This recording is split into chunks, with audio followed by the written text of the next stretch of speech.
the past month here at the church, and it's been a fascinating study. We have 6 more of those study sessions to go, so if any of you would like to join us, come on Tuesday mornings at 9 o'clock. We'd be happy to have you here. I've become fascinated by this character of Moses. He is one of the great heroes of the Old Testament. It's Abraham who receives the promise of God, go forward from this place and I will make your descendants as the stars in the skies. Abraham who launches, if you might want to put it that way, the Hebrew movement. But it's Moses who defines the Hebrew movement. Lots have happened to God's people. They've traveled around. They end up as slaves in Egypt. The Egyptians are hard taskmasters. They put the Hebrews to the worst kind of work. They even slaughter the babies from time to time to keep the population down. This was the circumstances surrounding our story for today. The babies of the Hebrews were to be killed to keep the population down. And one of the smart women, Hebrew women, this is really the first story of Moses is a story about smart women figuring out how to make a way.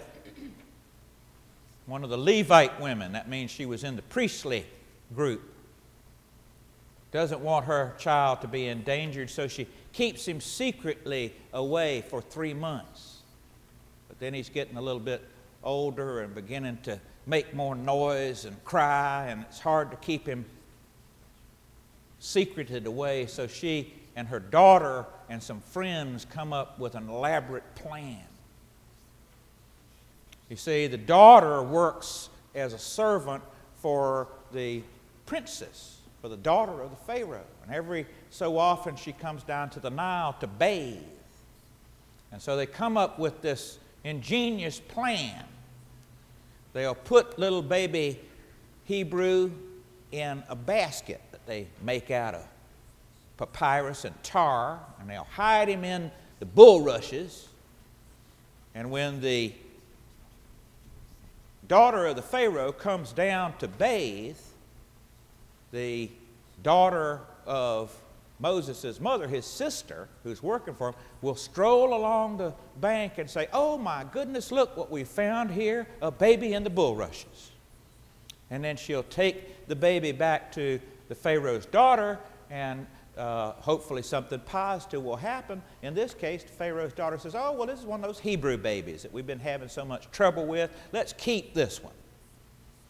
And then there is the sister ready again. She says, "Oh, well, I guess you'll want a woman to be raising this baby for you."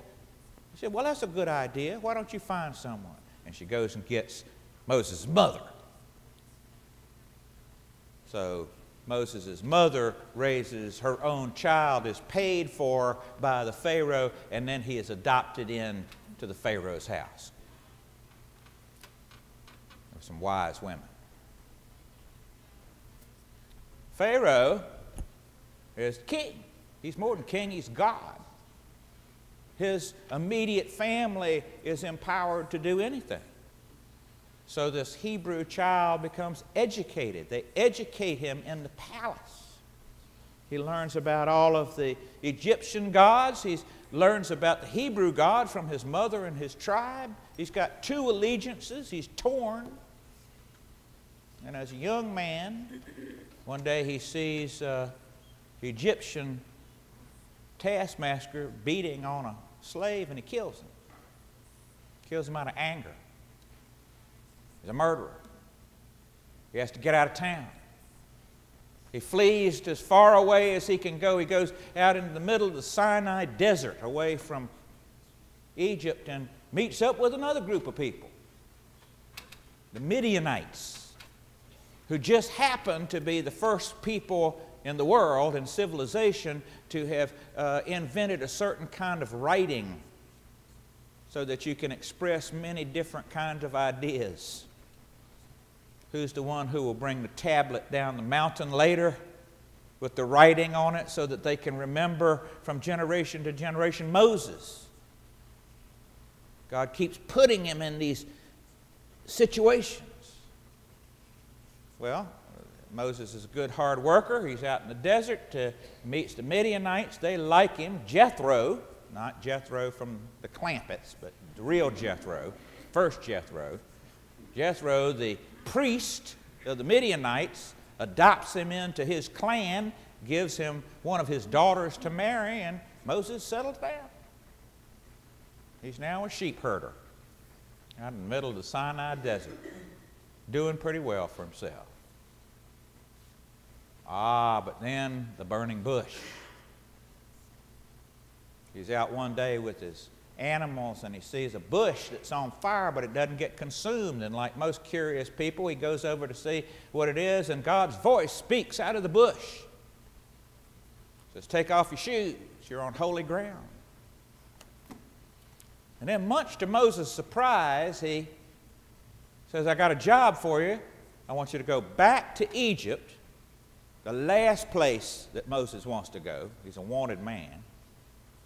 "I want you to take a scruffy group of slaves who have no weapons and no organization. I want you to go up against the most powerful military civilization on the planet, the Egyptians, and lead them out into freedom."